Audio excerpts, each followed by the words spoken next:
Well, today, jurors heard more testimony at the drug and sex trafficking trial of Pharaoh strip club owner Peter Gerace.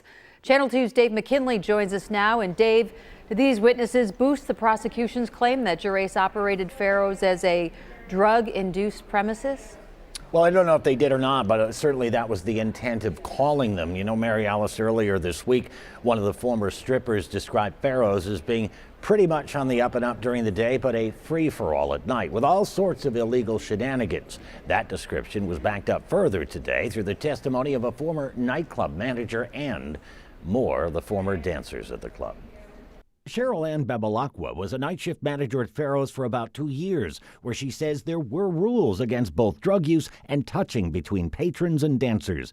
But when asked were the rules enforced, she testified absolutely not. And when asked were there times when your ability to enforce the rules were undermined, she replied absolutely. She said dancers inside Pharaoh's had a dressing room where cocaine use was so prevalent that it looked like a snow globe in there.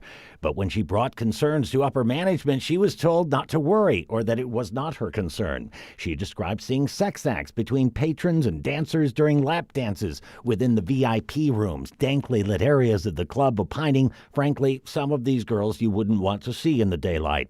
But she said those in charge would look the other way, explaining the more that was allowed to go on, the more money the dancers and the bouncers, who were supposed to prevent any hanky-panky but who received a portion of the dancers' tips, could make.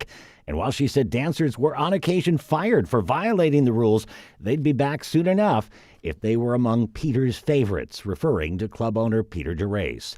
It led me to believe nothing I said mattered, is what she told jurors. But defense lawyer Mark Foti, during his cross-examination, not only highlighted differences between what Bebalacqua originally told police she witnessed and her testimony on the stand today, but he also painted her as a disgruntled ex-employee, angry over being fired. At one point, he asked her, "Did you ever convey to law enforcement that you were excited to help put Mr. Gerace away?" "Why wouldn't I be?" she replied. Bebalacqua's testimony also provided a moment of levity when she was asked if she ever watched football games. "All the time," she said. "Go Jets." The stunned silence of the courtroom was only broken when prosecutor Nick Cooper rose to say, "Your Honor, I would ask that that last answer be stricken." On your side in the newsroom, Dave McKinley, Channel 2 News.